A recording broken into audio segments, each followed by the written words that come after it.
સંદેશ ન્યૂઝમાં આપનું સ્વાગત છે।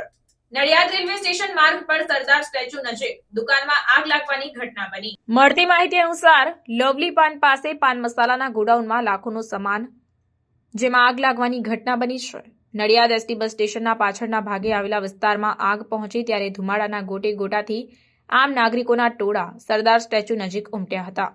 નડિયાદ ફાયર બ્રિગેડની ટીમ આગ ઓલવવા કામે લાગી। દેવાસળીની માચીસોના બંડલના કારણે કાળા ધુમાડાથી વાતાવરણમાં પ્રદૂષણ પણ ફેલાયું હતું। નડિયાદ એસટી બસ મથકમાંથી ફાયરની ગાડીઓ લઈ જવાની ફરજ પડી। રિપોર્ટર પ્રતિક ભટ્ટ, નડિયાદ।